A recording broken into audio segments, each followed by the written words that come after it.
And obviously, coming off of Money in the Bank, a lot of conversation has been about John Cena and his announcement that he's hanging it up at the end of next year. And it's interesting to me, like when you look at your career, the history that you have with John, because you can kind of the feuds that you've had with him have been at different points in your careers, and it's bookmarked.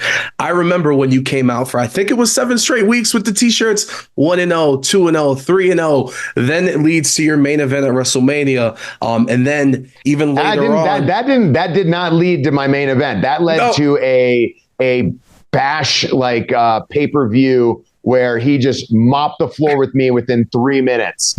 And then a year later was the main event of WrestleMania. So yeah, carry on. But if you could kind of walk me through like that evolution of that rivalry and the different dynamics, and obviously along the way you learning as your career went further and further.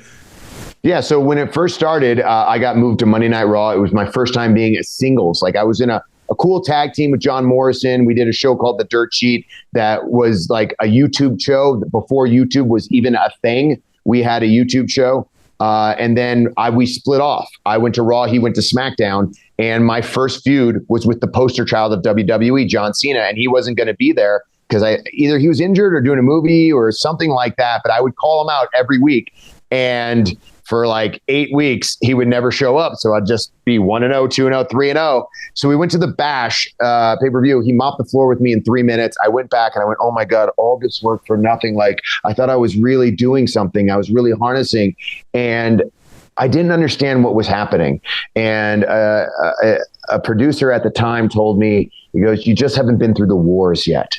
You need to go through the wars in order to have a competitive match with a talent like John Cena. And I didn't understand still. So, for an entire year, I was going through those wars, telling those stories and, winning championships. I won my first United States title, won the tag titles, won the Money in the Bank, and then won the WWE Championship against Randy Orton. Meanwhile, I'm still going and on live events and learning and wrestling John Cena, Randy Orton, and they're just blowing my mind at how much I didn't know, that I thought I knew. Like when you first walk into WWE, I know I'm ready to go. Yeah. I'm going to be the next big thing. I'm going to put butts in seats. People are going to pay to see me. I know how to tell a story. I know how to get the crowd where I want them to be in the ring. And you don't really realize there are levels to everything. There's the John Cena, Randy Orton level. And then there's like, my level of growing, trying to get to that level. And that led all the way to the main event of WrestleMania. And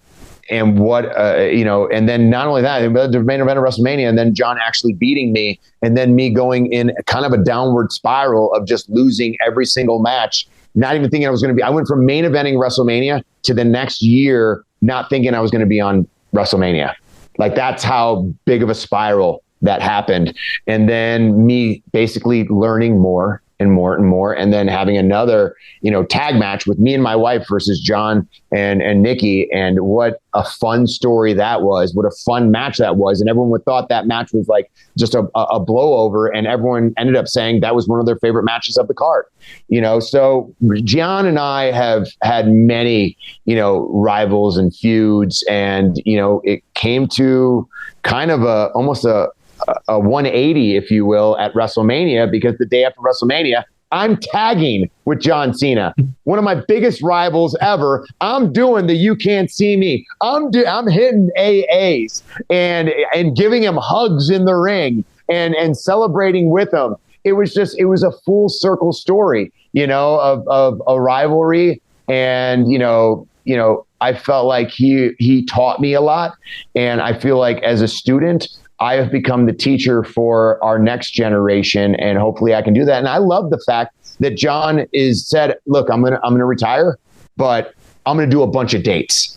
So that gives an opportunity for our younger generations to actually be in the ring. Because I got taught this, but I can't teach what John teaches in the ring. I can only teach what I've absorbed and then what I can teach them in the ring. So I'm just very thankful that other talent will be able to get to feel what it's like to be in the ring with a John Cena.